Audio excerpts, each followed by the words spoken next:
guys, welcome back to another episode of Restoration Talks. And in this video, we're going to be talking about fire damage and fire mitigation.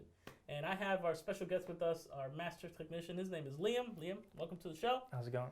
And in this episode, we're going to be talking about fire damage specifically for homeowners who have dealt with fire damage and how to resolve and mitigate it. Now, in your experience, you've dealt with some fire damage before in your work, right? Yep, I've dealt with a full wide range of different fire damage from different causes.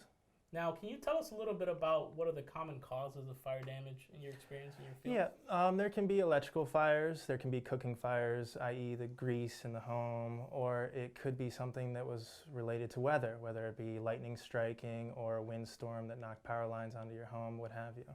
Wow. Well, can you tell us a little bit about the process for restoring fire damage or smoke damage? Yeah, absolutely. You know, you want to be very safe because it can be harmful with the soot and the smoke in the air. And you obviously want to reach out to your emergency services, your local ones. You know, the fire department does have to clear the home before it's safe to be in there. So you want to make sure that you use their guidance on that. And then they'll give us approval to come on in, and then we'll be able to address everything. A lot of fires are put out with water.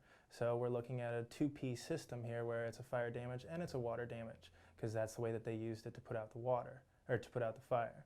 Wow, I didn't know that. That's interesting. Now, I have a question about that. Is there a special kind of testing that goes on to measure, for example, the odor and things like that in the home? Is that part a lot of times it is a very visual thing. You know, if you go through insurance, they'll have an adjuster out there with you. It's the soot damage and the smoke and the char, and then obviously anything that is porous material, it can hold that smell in it. So we always have to keep an account for the odor that comes with it.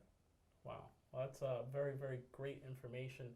If you guys have experienced fire damage in your home or smoke damage, definitely give us a call at United Water Restoration Group. This is what we deal with. We deal with water, fire, mold mitigation, and restoration. And of course, if you have any questions whatsoever about fire damage, please leave us a question or a comment below on the video. And I want to thank Liam. Liam, thank you so much No problem. for being on the show. Until next time, this is Restoration Talks.